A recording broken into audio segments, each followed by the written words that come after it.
លោកអ្នកប្រហែលជាគិតថាមកលេងនៅលើកោះស្ដេចប្រហែលជាគ្មានទឹកសាបម្ហូបសម្បូរបែបឬក៏កន្លែងស្នាក់នៅមិនសម្បូរបែបនោះទេផ្ទុយទៅវិញការលក់ដូរនំចំណីគឺសម្បូរបែប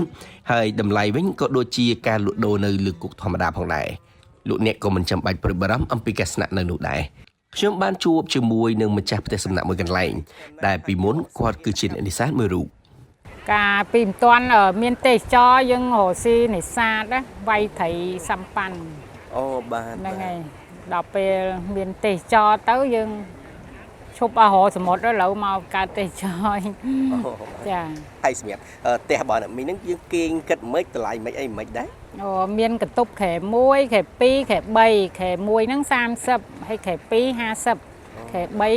70ជាទូទៅភ្ញៀវទេសចរគាត់មកលេងនៅនឹងច្រើនដែរអត់ហើយពីច្រើនភ្ញៀវបរទេសភ្ញៀវខ្មែរដែរភ្ញៀវខ្មែរច្រើន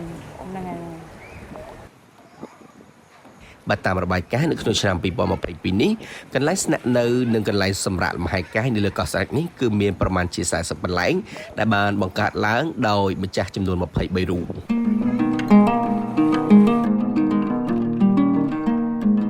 ម៉ោង5ល្ងាចថ្ងៃចាប់ផ្ដើមរៀបលិចចំណាំងផ្លាតនៃព្រះអាទិត្យមកលើទឹកសមុទ្របានបង្កើតទេសភាពដ៏ស្រស់ស្អាតមេឃចាប់ផ្ដើមក្រហមខ្លាំងហើយក៏ចាប់ផ្ដើមងងឹតថ្ងៃស្អែកខ្ញុំនិងក្រុមការងារនឹងធ្វើដំណើរទៅកាន់កោះ